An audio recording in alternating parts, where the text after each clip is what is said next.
Steve Mignani here doing the junkyard crawl at Bernardston Auto Wrecking in Bernardston, Massachusetts. Now, we all know that everything eventually has its day and becomes very collectible, and that includes the second generation Toyota Supra made between mid-81 and 1986.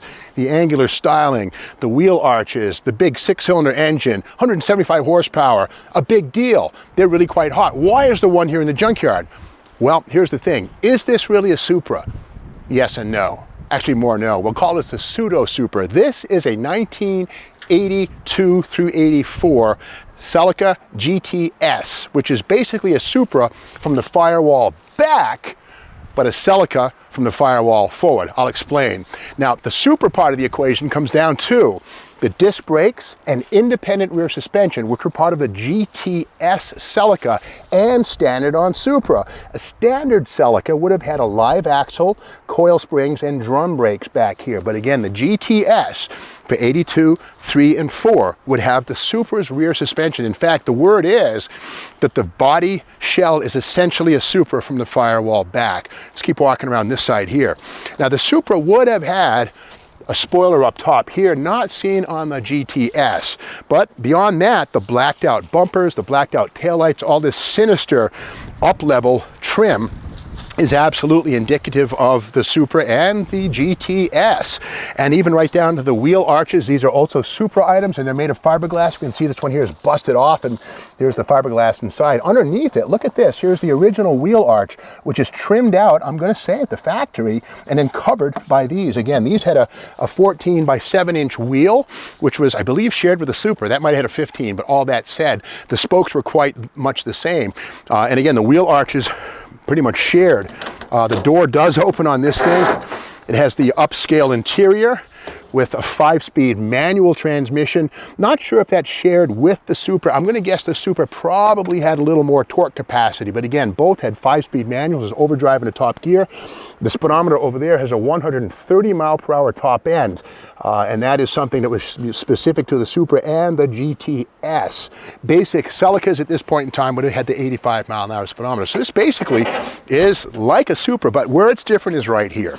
Now, it does have the Supra's front wheel arches, but the wheelbase on this is shorter than the Supra. In fact, this wheelbase is 99 inches. The Supra is 103, so there's a 4-inch difference. And why? Well, the Supra has a long inline 6. And basically the Supra engine is a 2.8 liter dual overhead cam 6 that wouldn't fit here. The GT-S, by contrast, has the same 2.4 liter single overhead cam inline 4 as a regular Celica. So the difference is 105 horsepower versus 160 horsepower for the Supra at this same point in time. Now, this is a good engine, and this one here, if we look at the cowl tag, 22R is the Toyota 4-banger engine, E, electronic fuel injection, C, California emissions.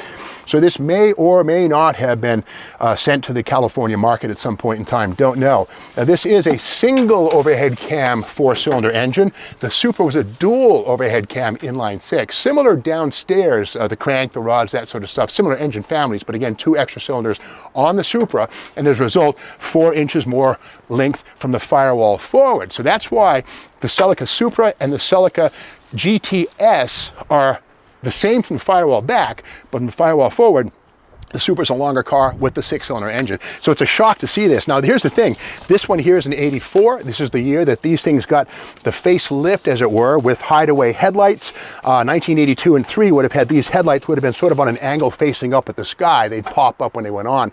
But again, for 84, the final year for the rear-wheel drive GT-S, they had this blacked out trim right here. Now, here's the deal. These are electric, but if and when they failed, and in fact, 70 Dodge Charger owners will know what I'm talking about, there's a manual override, this thing right here, this little red knob, you turn that thing and that lifts or recedes the light right there like that. So if there's a problem with your electrical system, that is how it was dealt with right there. Kind of interesting intake tract on this too. We can see here, here's the plenum for the electronic and fuel injection.